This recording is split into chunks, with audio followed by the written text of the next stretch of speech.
So you also have a feel for what's the current thinking and the sentiment around this whole title of data science manager being the title of the topic for our talk here as well.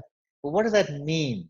And different people, it may appeal, and assume different things. So it'd be good to kind of see what they mean by that.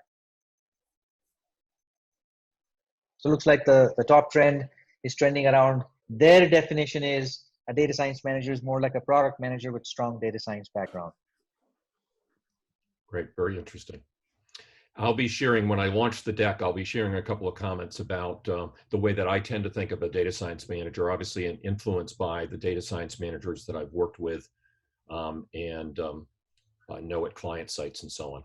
So the question, before I begin with this new material, I did want to revisit that last question because it's a fabulous segue, I think, and to remind you and the audience on what that was of the panel discussion that just ended a few minutes ago, was if you had to choose, these are always the tough questions, right? The if you had to choose questions, but if you had to choose, would you look for someone that knew the business very well and that had learned some data science, or someone that knew the data science very well and learned a bit of the business? And I liked both answers from the gentlemen on the panel. I thought what they answered was exactly right.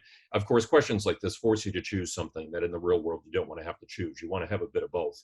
But it inspired me a couple of comments about mistakes that I've seen companies make. Not so much mistakes that managers have made, but I think mistakes that sometimes corporations make in limiting the options of their own employees. And one is that I see this quite a bit. I don't know if this trend is diminishing or not, but it always disappoints me because I think it's unfortunate.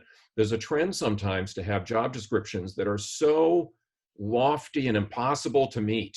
You know, someone with 5 or 10 years of an insurance fraud experience, and then on top of that, they have to know Python and they have to know R and they have to know all these things, and it's impossible to meet that condition. The mistake that I think is made as a result of that is they don't consider hiring from within.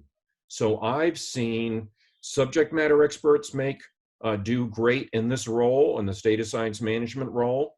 One gentleman in particular that I always think of worked the floor doing customs and border control. So inspections, the drug sniffing dog, the x-ray machines and so on.